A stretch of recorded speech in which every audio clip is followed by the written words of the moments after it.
Ayibengithi angifuni ukuyisho lento, but let me tell you thi ngiyisho nje once and for all.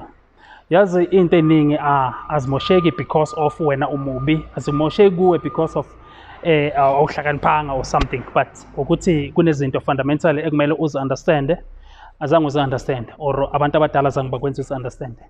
Some of the things nje zidinga just simple stuff. Uzaliwe wena, abazali bakho bazaliwe nabo. Sikhuluma ngama-roots.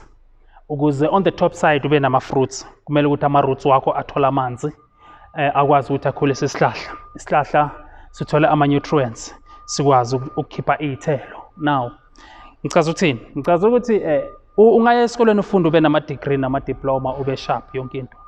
But umbuzo wami ukuthi uyazi-understanda wena ukuthi ubuya kuphi. Inhlonipho yakho kubazali bakho izokuyisa ekudeni kaphi. Lento ukuthi uthi mina ngeke ngiye ngiyombona ubaba wami or umama wami because mina abangithandi nani. There are some of the people ekungamelanga bafe ungakayi uyohlala nabo phansi nibuyisane nibe right. Umzali wakho mawuza ne-100 uthi mama angiphathanga okuningi kodwa nayi 100 athi ngiyabonga.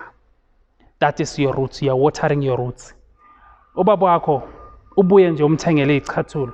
Thi baba nazi izicathulo. Athi ngiyabonga mntanami. That is a blessing. Izinto eziningi zenzeka abantu abaningi bashayeka because of azange baconsidere inhlonipho. For your Bible tells you ukuthi hlonipha uyihlo nonyoko ukuze insuku zakho zande ezweni. Ukuthi uyihlo nonyoko benzeni babulale bani benzeni, forget about that. They are your parents. The Bible says honor them so that insuku zakho zande ezweni. So makhulunywa ngokwanda kweinsuku ezweni, it means life. For you to achieve whatever that you want to achieve, you need life. The life which comes with the blessing of the parents, the Abrahamic blessing.